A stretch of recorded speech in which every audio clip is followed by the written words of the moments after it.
saya Siwateba, mahasiswa dari Politeknik Kemenkes Bengkulu ya Kak, kampus Becurup. Di sini saya akan melakukan penyuluhan tentang anti korupsi bagi remaja ya Kak, bagi kita yang lagi remaja-remajanya. Oke Kak, baiklah. Sebelum saya melakukan penyuluhannya Kak, ini Kak, tolong dibaca brosur-brosurnya ya Kak. Kak.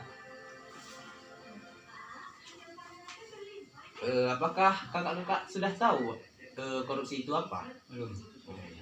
Ya Kak, di sini saya akan menjelaskan mengulang kembali ya Kak, korupsi apa itu korupsi ya Kak? Ya, tindakan penyalahgunaan kekuasaan ya Kak, seperti kita melakukan suap menyuap dalam bentuk uang ataupun bentuk hadiah kepada orang lain gitu ya.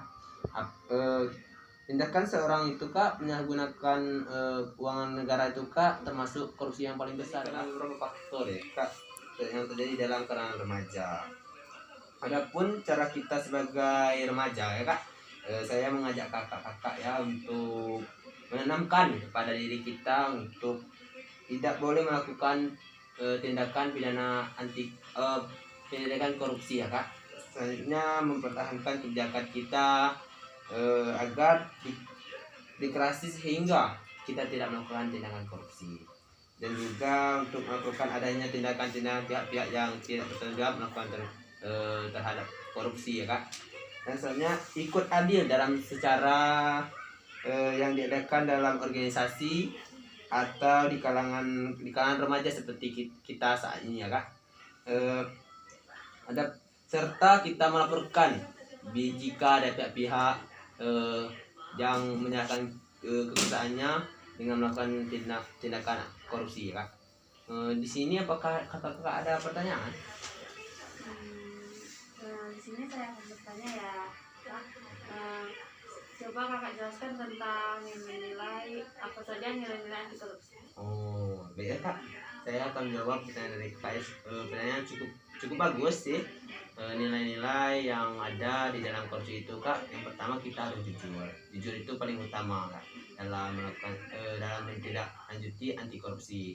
Yang kedua, kepedulian kita terhadap bangsa kita ya Kak, biar kita tidak melakukan korupsi. Dan kita disiplin. Dalam disiplin itu Kak, kita menggunakan waktu itu disiplin.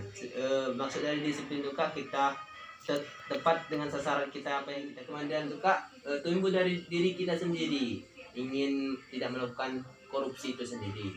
Kemudian kesederhanaan, kita itu hidup sederhana aja ya Kak, tidak mengikuti gaya tren-tren orang yang mau kaya cepat tuh Kak. Kita pasti melakukan tindakan korupsi. Soalnya kita harus tanggung jawab Kak. Tanggung jawab, maksud dari tanggung jawab itu Kak, kita tanggung jawab apa yang kita perbuat di dalam suatu kegiatan yang kita buat. Kita harus bertanggung jawab atas perlakuan kita terhadap di bidang menyalahgunakan uang negara. Maksudnya keadilan, harus adil Kak. Dalam hal itu maksudnya kita itu tidak bersikap adil, membagi apa sembako ya Kak, itu ya sesuai dari atasan kita, tidak menyalahgunakan ya Kak. Yang satunya keberanian, kita tuh harus berani Kak menghadapi anti korupsi. Kita kan sebagai remaja itu Kak harus mentangani kita generasi muda untuk menghindar korupsi ya Kak. Apakah kakak-kakak ada pertanyaan lagi? Ada. Ngapain kita mati-matian korupsi Kak? Duitnya nggak bisa kita mau mati ya Kak. Adapun di sini Kak, sebelum saya mengakhiri anti korupsi ya Kak, sebelumnya saya akan lebih dulu biar kakak-kakak paham, biar mengikuti saya yang kedua kalinya ya Kak. Di sini kita akan di sini remaja anti korupsi, siapa takut ya Kak? Begini Kak, gagah. Kita kan sebagai remaja kita harus gagah menghadapi korupsi. Biar negara kita maju, berkembang. Biar Indonesia ini tidak ada pihak-pihak yang berkorupsi. Adil ya. Oke Kak, kita mulai ya Kak. Remaja anti korupsi, siapa takut? Oke Kakak. Oke Kak, baiklah, mungkin penyuluhan saya cukup sampai di sini Kak. Terima kasih ya. Maaf mengganggu waktunya, mungkin dalam saya melakukan sosialisasi banyak kesalahan, saya minta maaf ya Kak. Oke Kak, saya pamit ya Kak. Assalamualaikum. Terima kasih ya Kak. Iya.